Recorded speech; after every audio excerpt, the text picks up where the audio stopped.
Salamat, Beyonce. Mapakaganda ng iyong pag-deliver ng ating presiding. Yan po ay gawain sa panahon ni Ezra at ni Nehemiah. May mga presided po sila.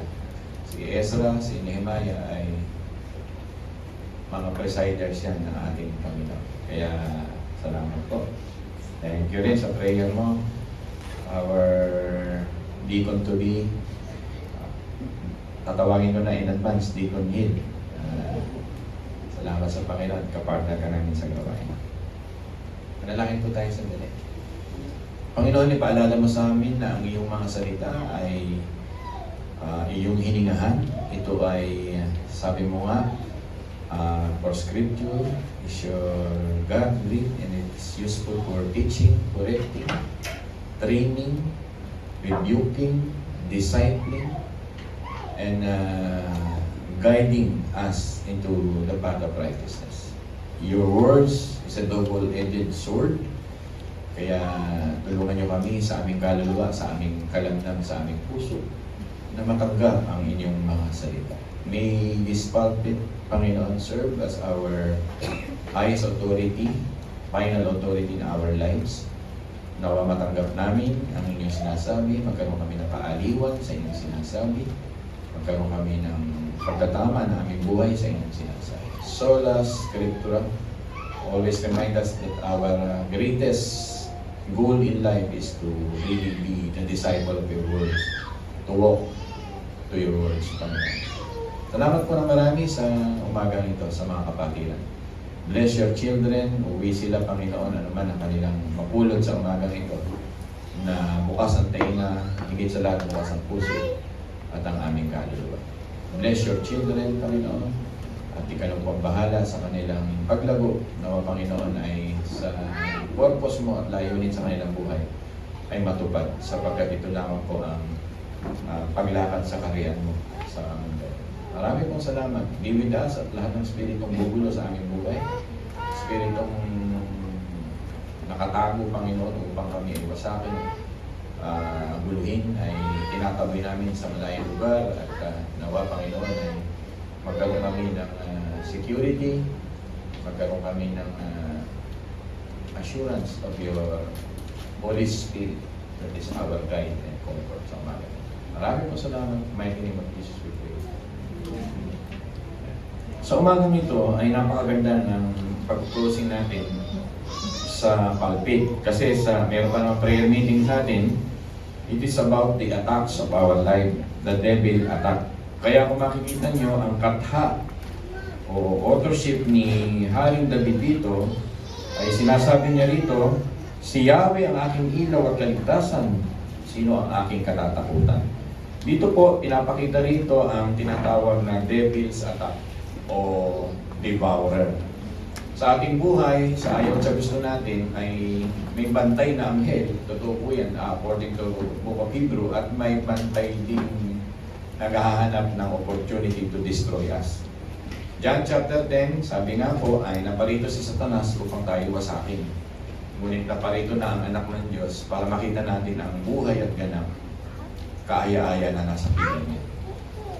I believe in the angels because it is promised to us. Hindi lang natin nakikita ang spiritual world. At maraming beses sa buhay ni Daniel, ni David, at ng mga unang mga magulang bago dumating si Jesus Christ, ang kanilang mga appearances and messages ng God to protect us against the principalities of the world. Sabi nga sa book of Ephesians chapter 6, si Satanas ang hari o Diyos ng himpapawid. Totoo po yan.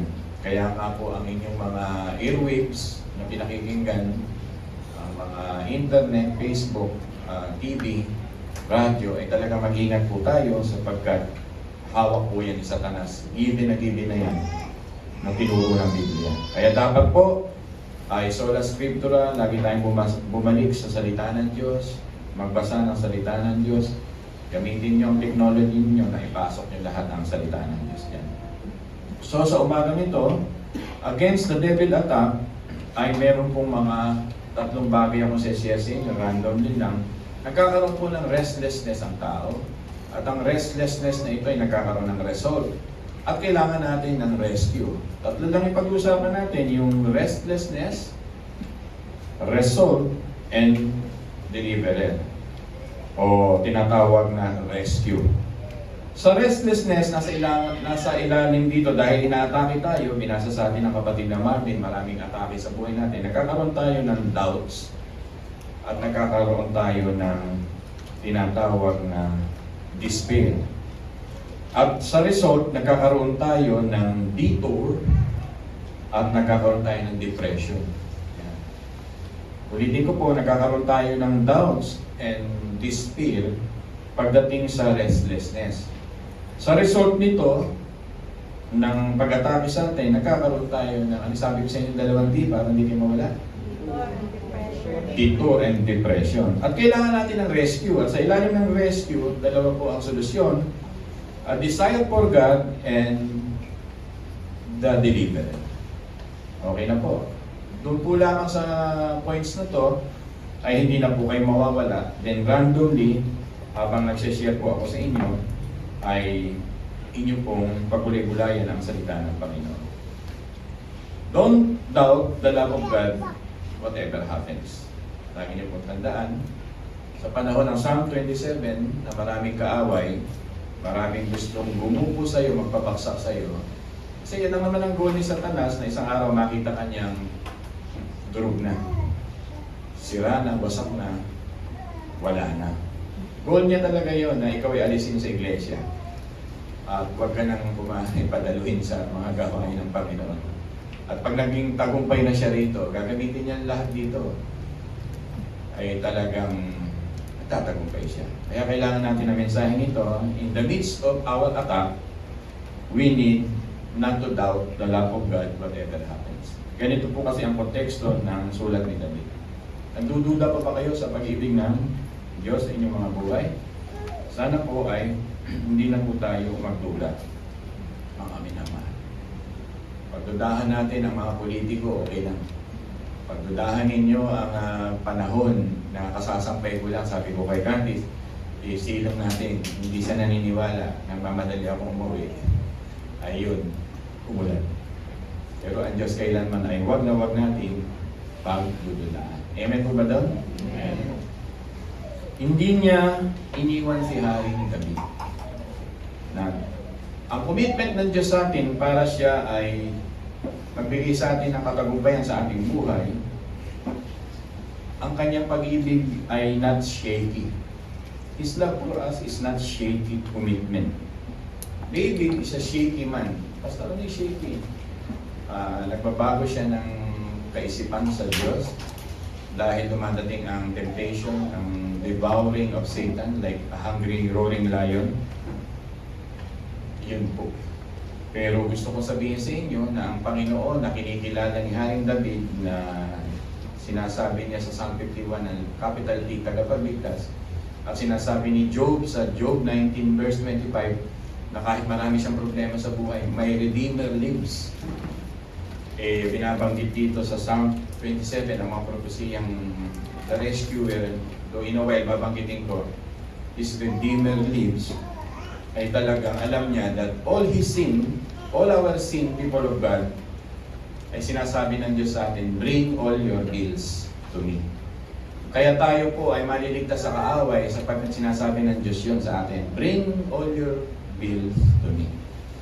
Diba? Yun ang rescuer. Diba? Sarap para mga anak na sinasabi ng mga magulang ninyo, gumagamit ka ng internet, kumakain ka, bumibili ka ng kung ano-ano ng ang magulang nyo ng pagkain nyo.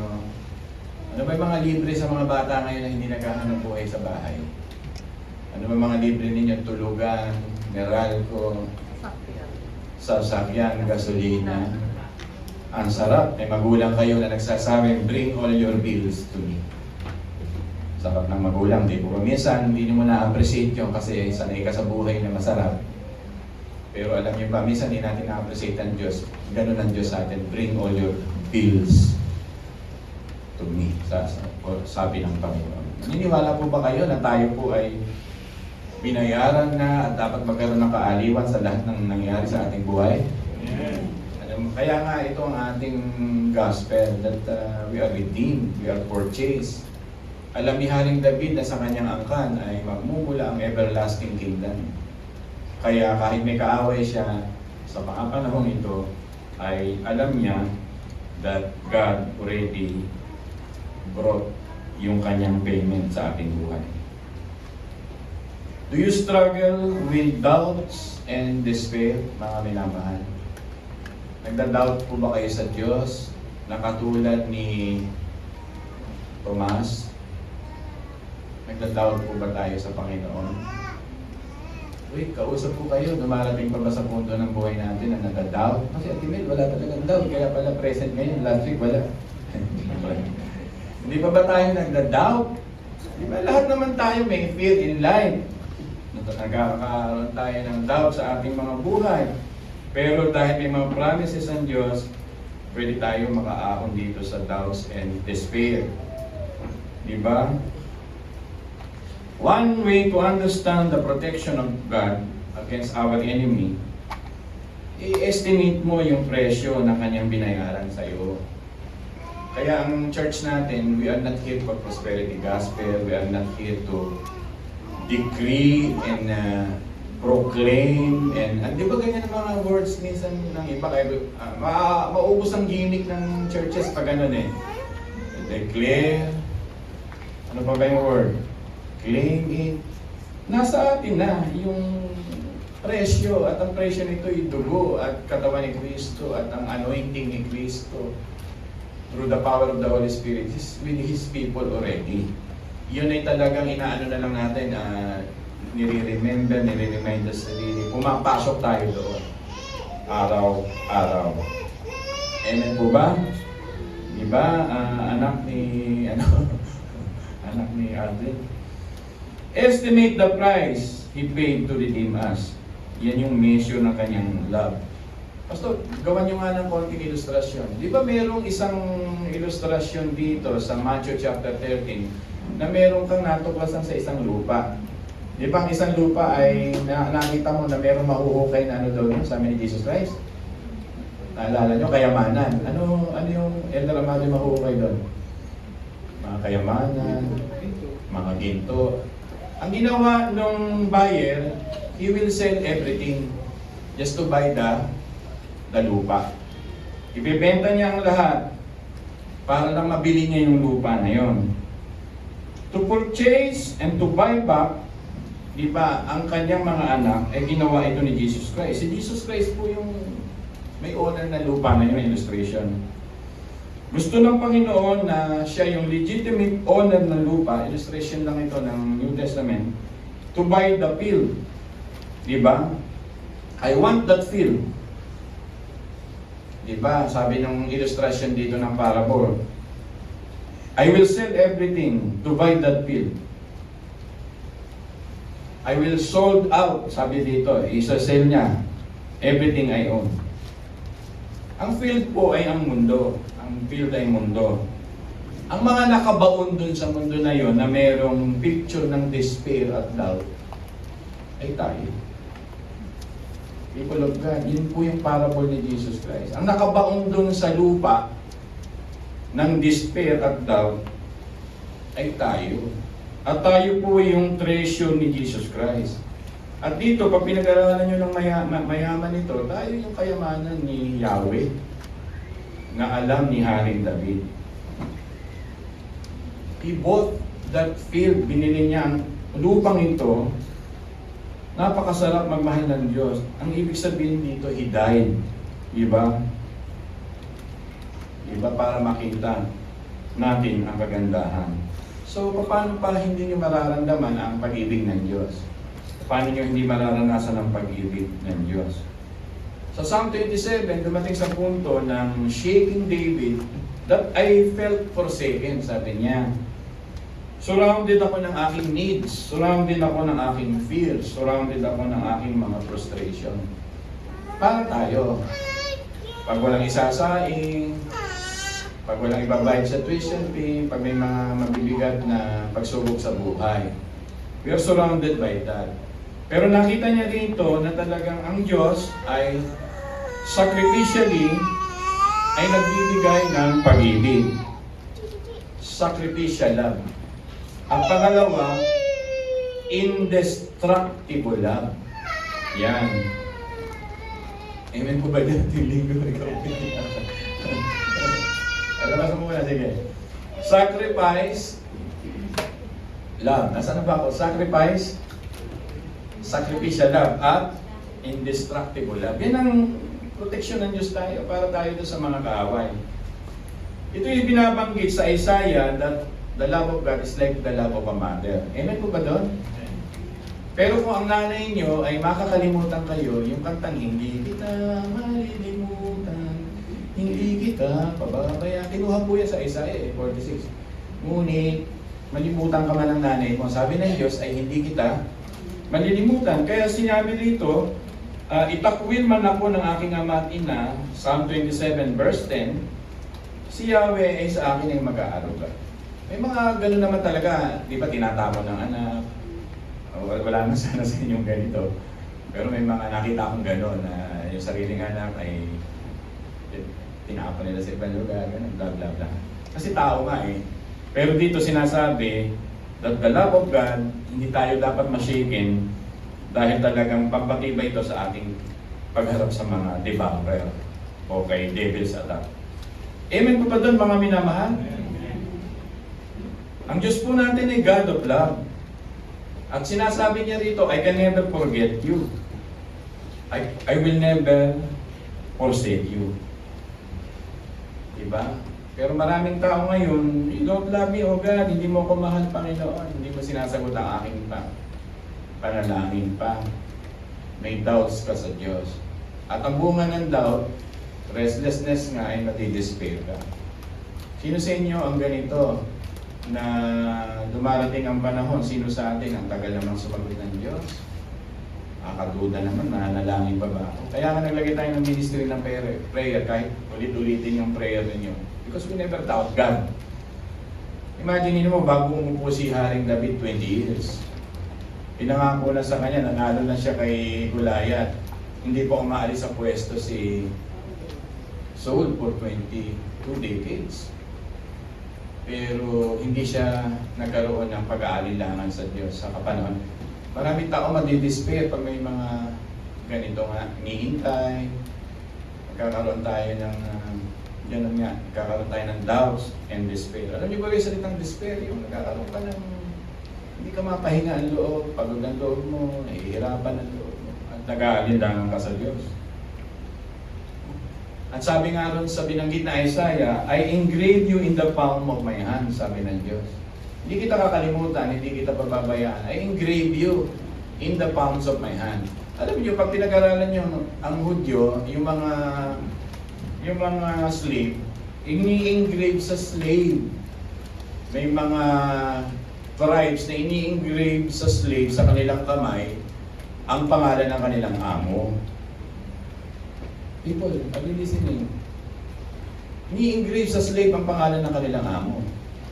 Tingnan nyo rito yung binanggit ng Diyos. I engrave you in the palm of my hands. Sino rito ang nagmukhang servant? Sino po ang nagmukhang servant dito sa kwentong ito? Si God. Pinapakita sa atin ng God na pinaglilingkuran niya tayo, piniproteksyon na tayo. At sa palm ko, in-engrave ko mga pangalan ninyo. Kaya kailanman hindi mo dapat pagdudahan ang Diyos, lalo na sa buhay na ito, maraming umaatake sa atin. Marami na pong nagdududa sa Diyos, kaya ang early years ng mga taga-Japan, may mga nagpapangamatay, meron silang dark forest, napupunta na lang doon, makangamoy na lang sila doon. Ang laki ng issue sa mga superstar sa Korea, nagpapangamatay pagka medyo nahuhuli sila sa drugs, nahuhuli sila sa tinatawag na mga crime. Hindi nila maharap ang buhay ng gano'n. Tayo mga Pilipino, binabaha tayo. Okay lang, makikita nyo sa television, buhat-buhat ang TV, nakatawa pa. Nagkakaroon tayo ng mga leptospirosis. Still, may happy perspective pa rin tayo. Talagang, pero lalo na kung ikaw ay mahal ng Panginoon, nakikita mo yung magnitude that your master engraved that hammer and chisel. Kanino yun? Kanino yung naging Greek, that hammer and chisel? Kanino ginamit yun? Kanino ginamit ang hammer, mga minamahal? Kanino ginamit? O kanino saan in-engrave? Yun eh. Kailan nakukuha mo ang Old Testament? At ang New Testament talaga hindi nagkakahiwalay na katulad ng turo ng Marcionism. That payment, that purchasing power of God, I engrave you in the palm of my hands. Yun. Ibig sabihin nun, nakatatak ka sa puso ng Diyos na kailanman ay hindi ka niya itatakwil at ipagtatanggol ka niya sa lahat ng iyong mga kaaway. Diba? Kaya kung doubtful ka, tularan mo si ang maling halimbawa. Ako, ba't mali ang salita ko nitong si Tomas na pinapakita sa kanya ng Diyos. Ano sabi ng Panginoon? Look at my palm, look at my hands, see my hands. Sinasabi ng Panginoon, I am not just talking, I am doing my love in action. Kaya pag nakakita kayo ng cross dito, nakakita kayo ng cross dito, nakakita kayo ng cross dito, that's love in action of God. Na kailanman ay hindi ka niya iiwan at pababayaan. Amen po ba doon, mga minamahal? God knows that we are tired. God knows that we are doubting and despair. Attentive si Diyos, si God dyan. Alam ng Diyos ang lalim ng ating mga hamon sa buhay, sa Psalm 27. Nakikinig po ba kayo? Alam ng Diyos ang ating mga exhaustion. Alam ng Diyos ang ating mga fading strength, despair. In times of this, sinasabi na ni Haring David, it is essential to remember the love of God. Pag napapagod ang puso mo, pag pakiramdam mo na di-discourage ka, pag pakiramdam mo parang susuko ka, ang payo ni God sa iyo, sa pulpitong ito, never doubt the love of God, whatever happens to you. In the height of the battles of King David, may mga labanan. In his difficult time, he saw the love of God. Note to self, remember the love of God in times of doubting and despair. Diba? Edi may iwasan ka doon sa result na mamaya pag-uusapan natin. Ano yung dalawang letter D doon sa result? Detour and depression. Dahil ako'y mahilig nang magpabasa sa inyo ng Biblia, makibukas nga kayo sa Lamentation. Yan.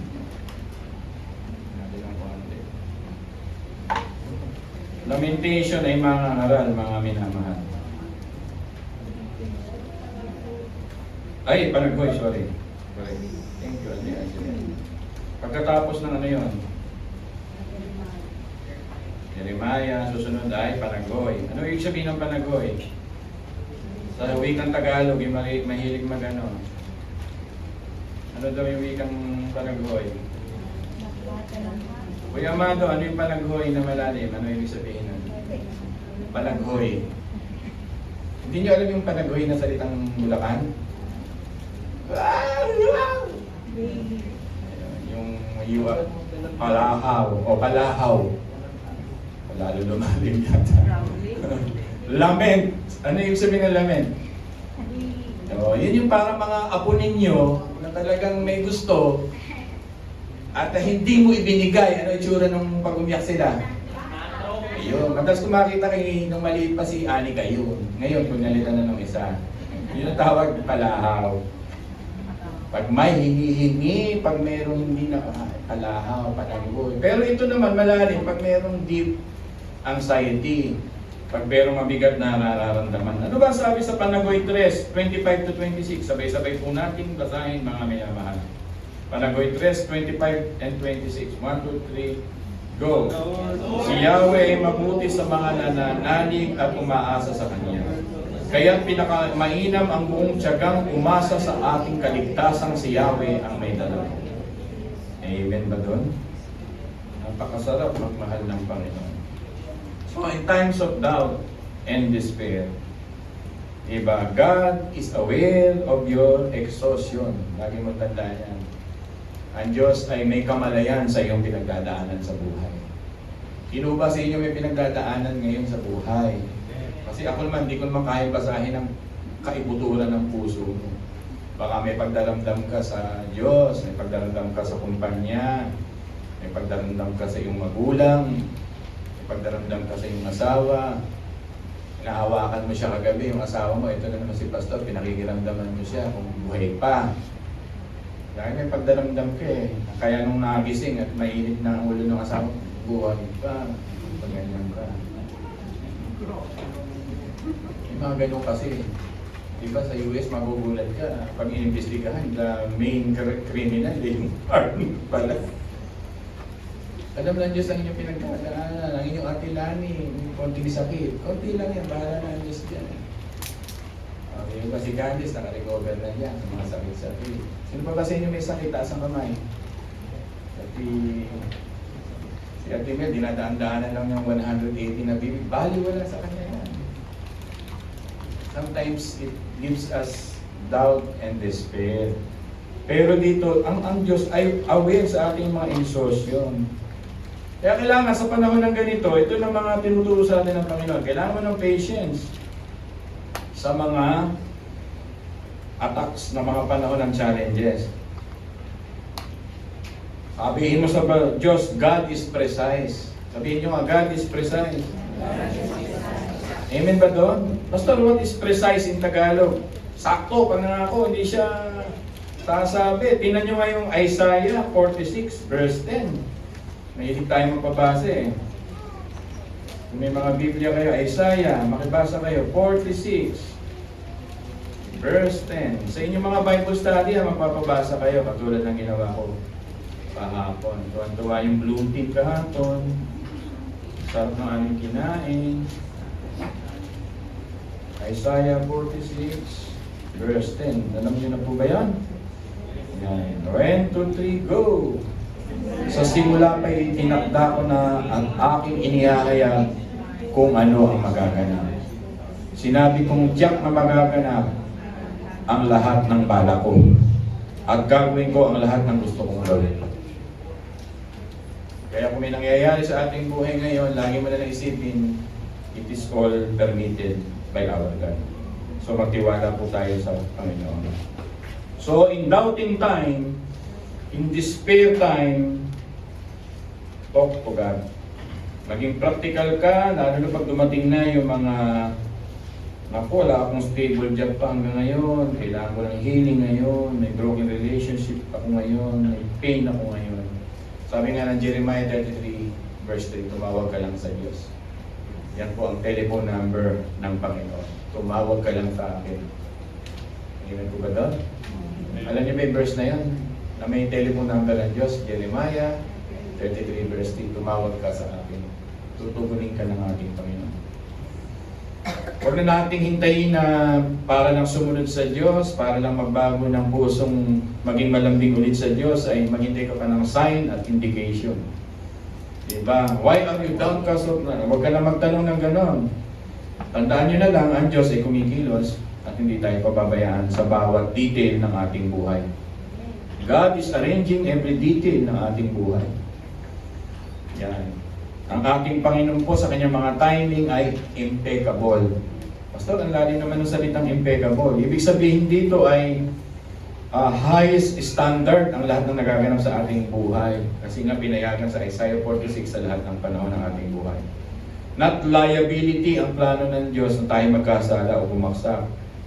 Free from blame basta ang Diyos ang nagpasya sa buhay mo. Walang fault. Yun po ang ibig sabihin ng impeccable timing of God sa ating mga buhay-buhay sa mga panahon ngayon. Kaya kung sa panahon ngayon ay pakiramdam mo ikaw ay inaatake ng kahit ano, physical, spiritual, social, remember that God is at work. Amen ba doon? Behind the scene, God is at work. The Lord is constantly working for us, for our good. And His desire is to bless us. Amen po ba doon? Kaya ako kayo pinapa-amen kasi gusto ng Panginoon na magkaroon tayo ng thriving spirit. Pastor, lalim mo sinasabi mong thriving. Ang ibig sabihin ng thriving spirit ay to prosper and to flourish.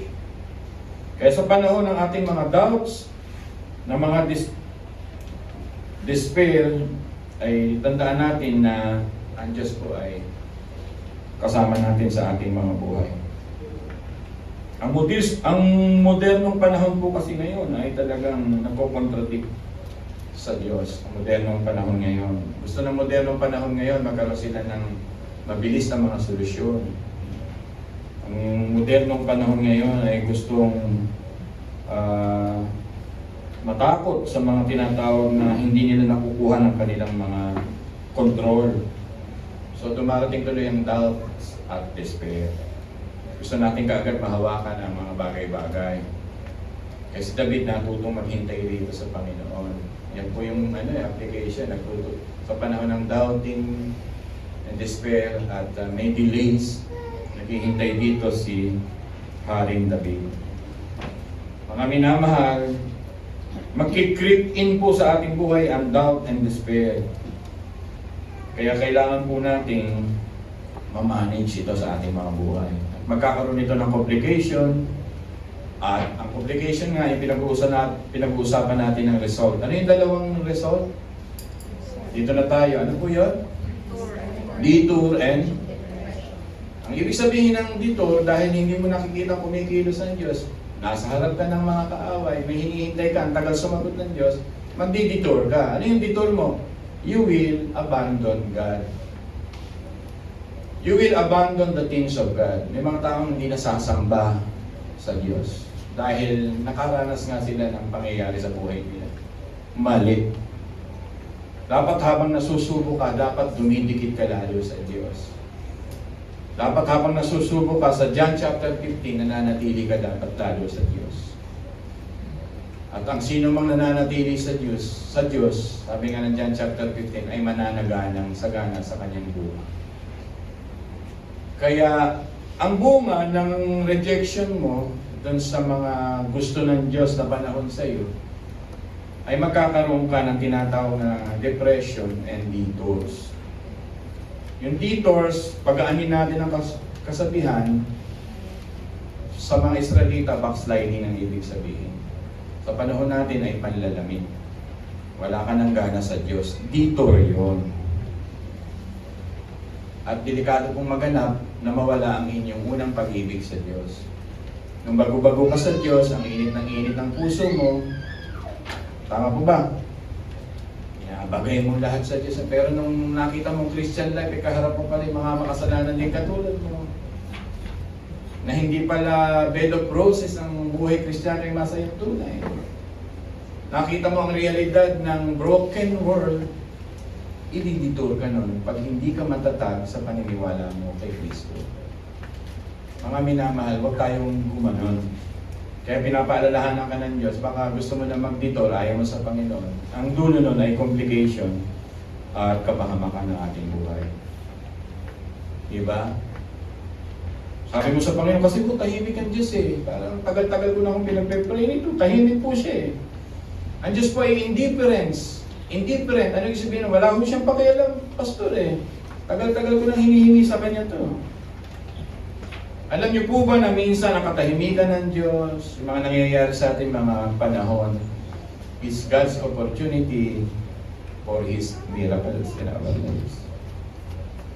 Yun yung oportunidad ng Diyos para gumawa siya ng kanyang mga kahima-himalang pagkilo sa ating mga buhay. Amen po ba doon? Kasi gusto natin kaagad, perform o God, work o God, answer my prayer o God. Eh gusto lang pala ng Panginoon mag-grow ka muna, mag-mature ka muna, tumibay ka muna. Because nasa perspective ka ng mundo, you value speed. Di ba? You value the immediate gratification of life. Sabi nga. Iniinsulto mo ang schedule ng Diyos sa buhay mo. Gusto mo kasi masunod ay ang schedule nga natin. Kaya minsan dumarating sa lahat sa atin yan. Kaya hindi natin na maintain ang ating paniniwala, pag-asa at pagsuko sa Diyos. Isang basa pa nga mga minamahal, makibukas nga kayo sa James chapter 5, 7 and 8 para po tayo may matutuhan. Nasaan nga ako ba yung Book of James? Pagkatapos na nag-aaral tayo ng kahit ako, nalilito rin minsan. Hebreo, James muna ba? Titus, Hebrew, and James. Sige, okay lang. Meron man akong tubig ditong baon. James chapter 5, verse 7 and 8. Anong sabi ng Panginoon? Mga minamahal. Kaya mga kapatid, magtiyaga kayo, sabay-sabay po tayo hanggang sa pagdating ng Panginoon. Tingnan ninyo ang mga magsasaka. Kung tiyagang naghihintay ang mahalagang ani ng kanyang bukiling at inaabangan ang pagdating ng tag-ulan. Dapat din tayo magtiyaga, tibayan ninyo ang inyong loob sapagkat nalalapit na ang pagdating ng Panginoon. Kaya yung panahon ng Diyos, pag tayo po ay inaatake ng ating mga kaaway, ay magtiyaga lang tayo sa kilos ng Panginoon sa ating mga buhay. Napakasarap ng pagbubulay-bulay na ito, mga minamahal. Napaka-challenging ng buhay. Huwag po nating pasukin ang buhay na tayo'y magkakaroon ng detour at depression in life. Remember that God is orchestrating everything for our good. Paborito ni Elder Bonyo yung verse na yan. Ano yun po yan? Romans 8:28. Sabay-sabay nga natin i-recite. Dapat kabisado natin yan. All things work together for good. Amen po ba doon? Pero may karugtong yun. For those who love the God. Hindi pwedeng mag-work for good kung hindi mo naman mahal ang Diyos. Magiging miserable ka pagka hindi ka nagmamahal sa Diyos dito. Hindi mo ma-appreciate yung kilos ng Diyos in times of attack and darkness of your life. Mga minamahal, ang lahat ng panahon natin sa Panginoon sa panahon nito ay time para i-cultivate ng Diyos ang ating mga patience. Makinig po kayo mabuti sa mga pagsubok sa buhay. Ang kinukultivate sa ating mga puso ng Diyos ay patience. Diba? Para ang Diyos ay ang siyang maging dominion sa ating mga buhay. Para ang Diyos ang siyang maging tagapanguna sa ating buhay. Ang detour po ay ililig tayo sa anxiety. Ang pagdetour ng buhay, nakita na ni Haring David, ay ililig siya sa kanyang malalim na kabalisahan sa buhay. Kaya gusto ng Panginoon, mga minamahal, pag may oras ng atake, at ikaw ay nagkakaroon na ng depression, kakaroon ka na ng detour, na i-exercise mo yung patience. Sabihin mo nga, patience. Walang ganyan si Saul. A man whose heart is far from God. Si David, a man after God's own heart. Kailangan mo ng patience at ito yung solusyon. Pag binasa mo, pag may mga kaaway ka, paano mo pag-aaralan ng kanilang mga kilos, hindi ka agad aatake. Ipoposisyon mo mabuti ang buhay mo. First, patience is a virtue. Tama po ba? Sabi nga rito ng aking sinulat, ito daw po ay isang exercise ng ating spiritual muscle. Diba? Kaya napakahalaga nito, mga minamahal. God is preparing us for the battle kasi. God is preparing us for the battle. Napakahirap po kasi na tayo po ay mag-despair, magka-doubt, mag-detour, at ma-depress. At ang depression, ang dulo po nito ay death. Eh mga tao, pag depressed na, ang choice nila sa buhay ay pag wala sa Diyos. Ano po choice ng maraming kabataan ngayon pag wala sila sa Diyos? Nay? Kaya nga sa Netflix, pag nanood kayo, warning suicidal. Lalo na pag nanood kayo ng mga Korean Netflix, warning suicidal. Japanese, warning suicidal. Pag nanood kayo ng American, warning violence. Pag nanood kayo ng Pilipino, warning marites. Pabisado ko yan. Nanonood ako. Pastor, anong ibig niyo sabihin? Pupunta tayo sa death pag wala ka sa Diyos, pagka ikaw ay depressed. Pero all things work together for good pag dumadaan ka sa mga hirap ng buhay ngayon if you stay with the Lord. Yun po yun. Malapit na tayo, mga minamahal. Gusto lang ng Panginoon na ikaw ay mag-mature na katulad ni Job, na katulad ni David. Gusto ng Diyos na magkaroon ka ng refinement and growth sa buhay na ito sa panahon ng mga ganitong buhay. Gusto ng Panginoon na maniwala ka that God is faithful no matter what. Whatever happens, don't doubt the love and faithfulness of God. Amen po ba doon? Dadaan kayo sa seasons ng ganitong buhay. O kami ni Mrs. nakadaan na dyan, pero dumadaan pa rin iba't ibang challenges. May mga seasons kayo naharapin ngayon. Ano kaya ito? Minsan nalalagpasan nyo na, minsan may bago na naman.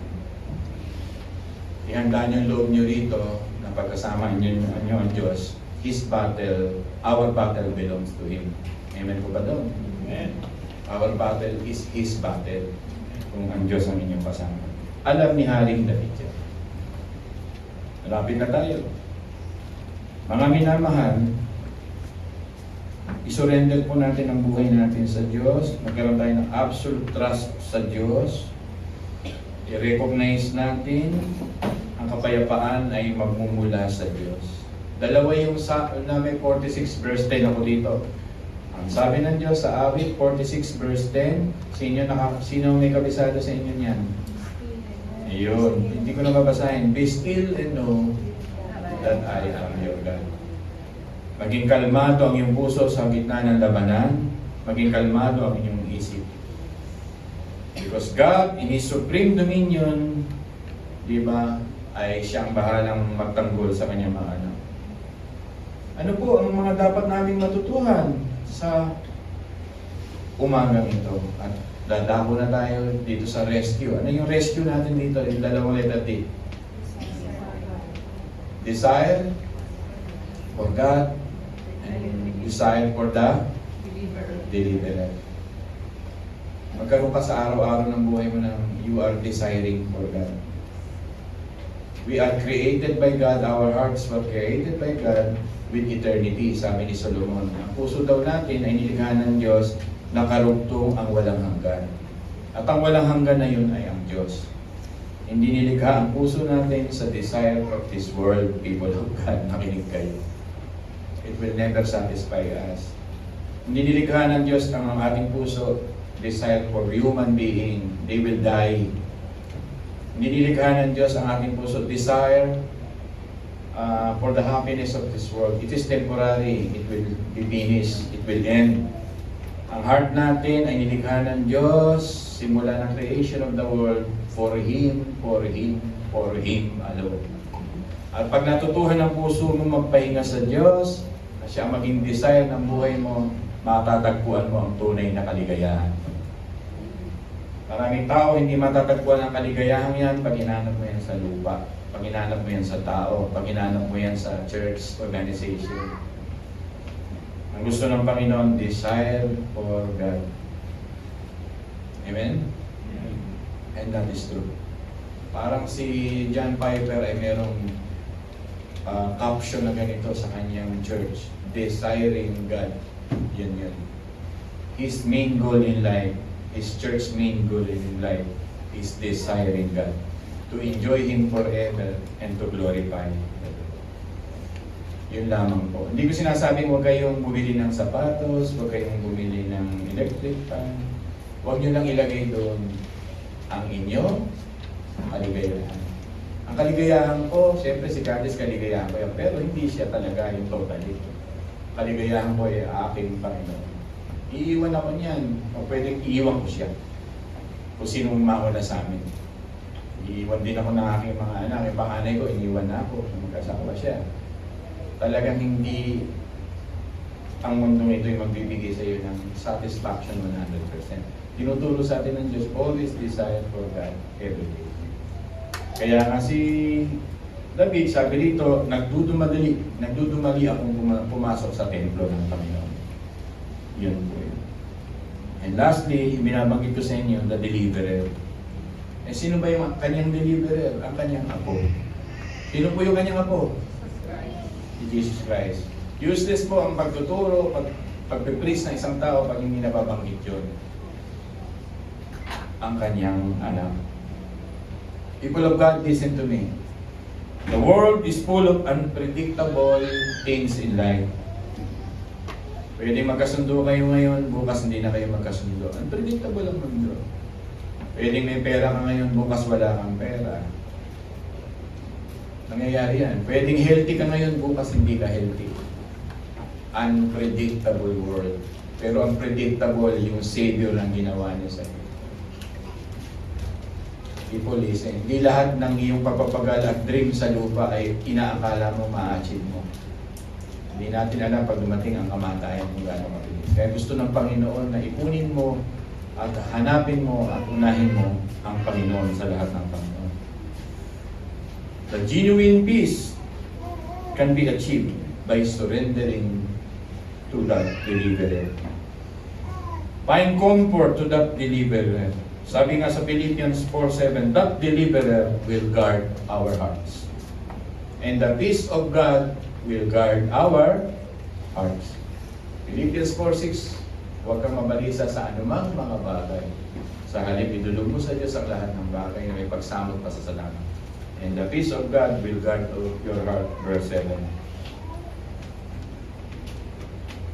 Napakasarap magmahal ng Panginoon. Para tayong bahay, sabi ng isang author na binabasa ko, God is rebuilding us. Si David ay nire-rebuild ni God. People listen, ito na, malapit na ako mag-closing. Ang bahay, pag naluluma, ano nangyayari? Bigay kayo ng ilustrasyon. Pag luma naman, 20-15 years ago na ang bahay. Ano nangyayari sa bahay na luma?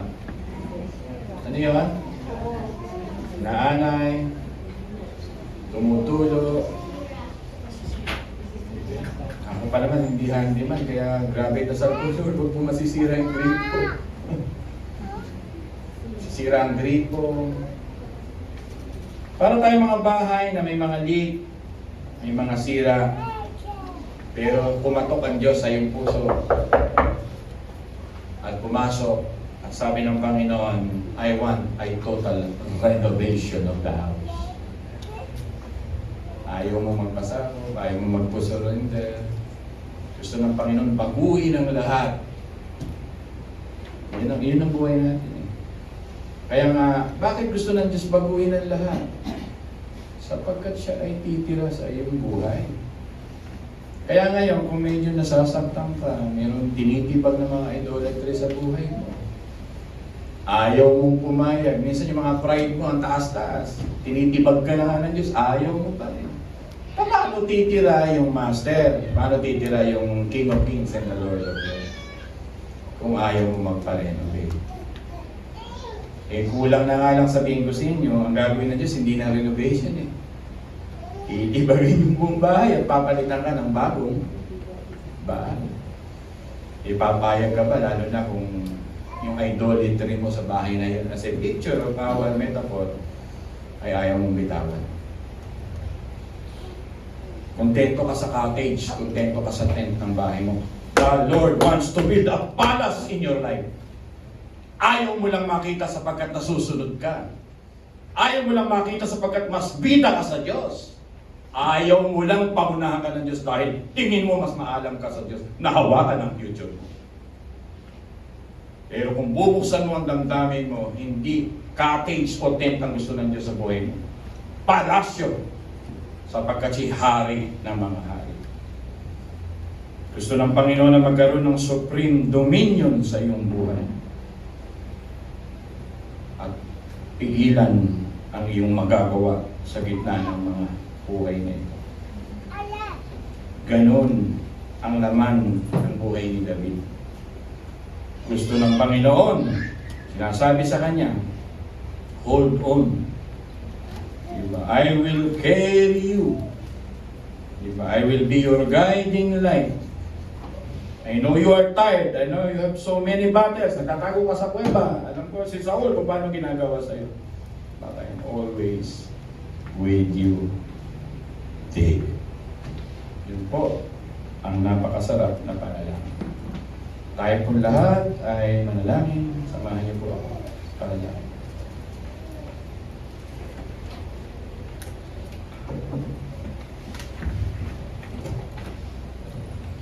Panginoon, tulungan mo kaming matutuhan na ang magpapatakbo ng aming buhay ay Ikaw. Help us not to underestimate the power of your works and hands. Mas malaki ang dream mo kaysa sa mga dream namin sa lupa. Kaya patawarin niyo ang maraming taong pinabayaan ng kanilang relasyon sa iyo. Dahil pinahalagahan nila ang hawak nila mismo sa kanilang buhay. They neglect and they forget that you created them and you are the one who is working at work every time in our lives. Ang laki ng pagsisisi sa mga taong tatalikod at magdidituro sa iyo.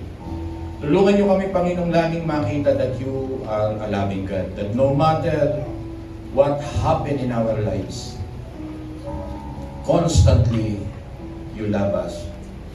Patawarin niyo kami na minsan kala namin ang control namin ay higit pa sa control mo. We forgot, O God, that if we delight ourselves in you, you will give us the desire of our hearts.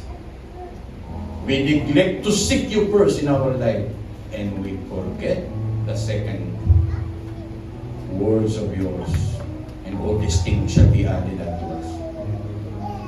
Kaya minsan dumarating, Panginoon, ang hard learning, dumarating ang lesson in a hard way, o pagpalahaw o pag-iyak pagka kami inag-detour sa iyo. Bless, O God, Panginoon, tulungan niyo kami in times of our restlessness, in times that the result of our restlessness ay nararanasan namin. To see you as our deliverer, help us to desire for you, O God. Ito lamang po ang mensahe niyo sa church for a long, long time. That you created eternality in our hearts. That our life, the Christian life, which is the old has gone, the new has come, belongs to God. And it never belongs to the world anymore. Patawarin niyo ang maraming tao, Panginoon, na hinihira mo pa sila sa mundong ito. Dahil sila'y wiling-wili at sila'y aliw na aliw sa sanlibutan ito. Our destiny is eternality. Our destiny is forever in the hands of a loving, rich, and faithful God. Buksan niyo ang aming mga kaisipan na laging makita ito, Panginoon, sa buhay natin. At habang kami tinatawag mo sa mundong ito, ay maipasa rin namin ang kingdom principle sa lahat ng tao. To serve as the light and the soul of this world. Forgive us, O God. Forgive us. Help us to see what Apostle Paul mentioned to us. That faith is seeing, not the unseen things. Panginoon, faith indeed is putting our totality to the things that still we cannot see because it is in the hands of the Lord. Bless your people, Panginoon. Your words is like a double-edged sword, piercing into our soul. Salamat kung tinatablan kami sapagkat kami ay anak mo. Ngunit kung nawan dumating na sa puso ng yung mga nakakalos na, matigas na at wala nang pakialam. And one day, they will face you in the day that you prepared for them. At huwag nawa sanang masabi mo sa amin na may araw din kami dahil sa katigasan ng ulo namin, kundi dumating na lang ang araw ng inyong mga anak sa shepherd's heart, that we will collect the rewards and we will hear the sweetest words of our God telling us, my good, my faithful servants. Ama, maraming salamat po sa umagang ito. Bless indeed your children. Mighty name of Jesus we pray. Amen and amen. We will